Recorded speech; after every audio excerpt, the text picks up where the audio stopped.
Gendruwo merupakan salah satu makhluk halus yang sangat dikenal di Pulau Jawa, terutama di daerah Jawa Tengah dan Yogyakarta. Sosoknya digambarkan besar, tinggi, berbulu lebat, dan penuh aura menyeramkan. Banyak cerita rakyat yang menyebut bahwa Gendruwo tinggal di tempat-tempat sepi, angker, dan lembab seperti hutan bambu, gua, sumur tua, dan rumah kosong. Namun, yang jarang diketahui adalah kisah nyata tentang bagaimana makhluk ini bisa hadir ke dunia manusia. Kisah berikut ini berasal dari pengakuan turun-temurun keluarga Mbah Karto, seorang dukun tua di daerah lereng Gunung Merapi.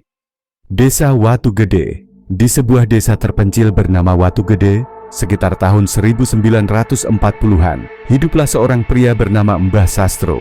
Ia dikenal sebagai petani yang rajin, namun memiliki ketertarikan mendalam terhadap ilmu kanuragan dan hal-hal gaib.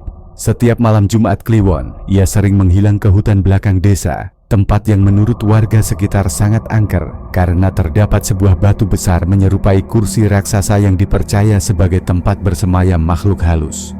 Mbah Sastro tidak sekadar bertapa, namun juga melakukan ritual pemanggilan arwah dan makhluk halus. Ia ingin memiliki khodam, makhluk gaib yang bisa membantunya memperoleh kekayaan dan kekuatan. Namun apa yang ia panggil bukanlah khodam biasa, melainkan sesuatu yang jauh lebih gelap dan mengerikan. Ritual terlarang. Suatu malam Jumat Kliwon, Mbah Sastro membawa sesajen lengkap ke tengah hutan. Di antara sesajen itu ada kepala ayam cemani, kembang setaman, dupa menyan, dan sebuah kendi berisi darah kambing hitam. Ia duduk di depan batu besar itu dan mulai membaca mantra kuno warisan leluhurnya.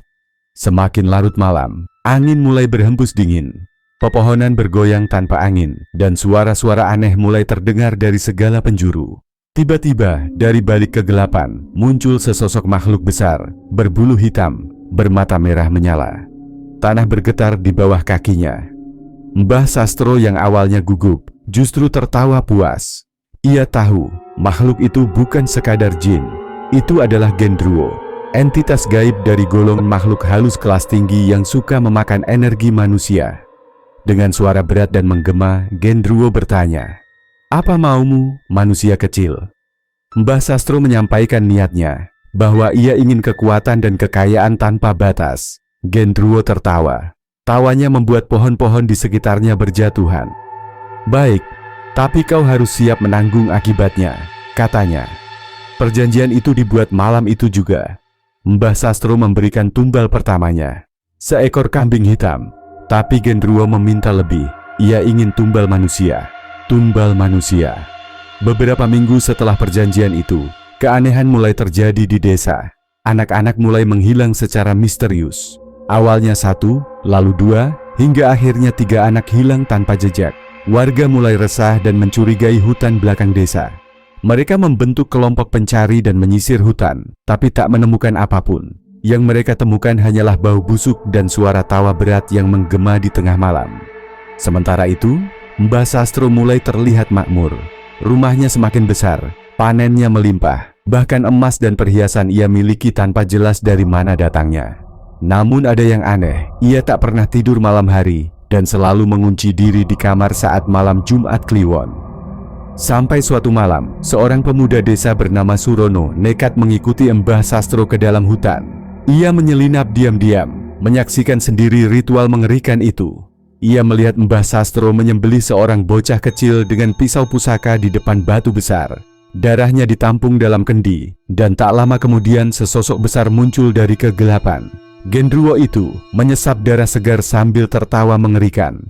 Surono lari terbirit-birit, namun sebelum sempat kembali ke desa, ia tersandung dan terjatuh. Saat itulah Gendruwo muncul di belakangnya dan mencakar punggungnya hingga robek. Surono berhasil selamat, namun tubuhnya demam tinggi selama berhari-hari, dan akhirnya ia menjadi bisu. Tidak bisa berbicara hingga akhir hayatnya. Kutukan dimulai. Setelah kejadian itu, teror Gendruwo semakin menjadi. Banyak warga mengaku melihat sosok besar berbulu hitam berdiri di depan rumah mereka tengah malam. Beberapa perempuan mengaku didatangi dalam mimpi dan tiba-tiba hamil tanpa tahu siapa ayahnya. Mereka percaya Gendruwo bisa menyerupai suami atau kekasih mereka dan melakukan hubungan gaib. Akhirnya, warga desa memberanikan diri memanggil seorang kiai tua dari luar desa. Mbah Karto, yang dikenal bisa mengusir makhluk halus. Kiai itu datang bersama murid-muridnya dan melakukan ritual pembersihan. Ia memperingatkan bahwa apa yang mereka hadapi bukan jin biasa, tapi makhluk yang berasal dari sisi tergelap alam gaib. Makhluk ini terlahir dari dendam, darah, dan keserakahan manusia, kata Mbah Karto. Dan selama masih ada orang yang ingin kekayaan instan, Gendruwo akan tetap hidup. Akhir Mbah Sastro. Pada malam puncak, Mbah Karto dan warga desa mengepung rumah Mbah Sastro. Mereka menemukan berbagai benda aneh, boneka dari tanah liat, foto-foto anak hilang, dan kendi berisi darah kering. Mbah Sastro menolak dibawa keluar. Ia tertawa dan berkata, "Kalian sudah terlambat. Aku sudah menjadi bagian dari dia." Tiba-tiba rumah itu bergetar hebat. Dari dalam rumah terdengar jeritan Mbah Sastro, disusul suara tawa mengerikan. Pintu rumah terbuka sendiri, dan dari dalam keluar asap hitam tebal. Sosok Mbah Sastro tidak ditemukan, yang tersisa hanya bekas cakaran besar di lantai dan bau busuk menyengat. Setelah malam itu, teror di desa perlahan mereda, tapi batu besar di hutan masih tetap di sana. Warga akhirnya membuat pagar bambu dan larangan keras untuk mendekati area tersebut. Hingga kini, hutan itu dikenal dengan nama Alas Gendruwo, warisan kegelapan. Puluhan tahun berlalu, desa Watu Gede tetap dihuni, namun bagian hutan belakang selalu dibiarkan kosong. Kadang-kadang, warga masih mendengar suara tawa berat di malam Jumat Kliwon. Beberapa pengunjung luar desa yang mencoba masuk ke hutan dilaporkan mengalami gangguan mental atau kerasukan. Mbah Karto sebelum wafat sempat berkata kepada cucunya, "Selama manusia masih menyimpan ambisi gelap, Gendruwo akan terus hidup. Ia bukan cuma makhluk, tapi juga cerminan sisi tergelap manusia sendiri." Kisah ini diwariskan turun-temurun dan dianggap sebagai kisah nyata oleh warga Watu Gede. Kini, hanya sedikit orang yang mengetahui sejarah kelam itu. Tapi Gendruwo tetap menjadi legenda yang hidup. Makhluk yang lahir dari darah, keserakahan, dan kekuatan gelap yang manusia undang sendiri. Cerita ini bukan sekadar legenda, tapi peringatan bahwa tidak semua yang tak terlihat patut diusik. Alam gaib menyimpan banyak rahasia yang tidak boleh sembarangan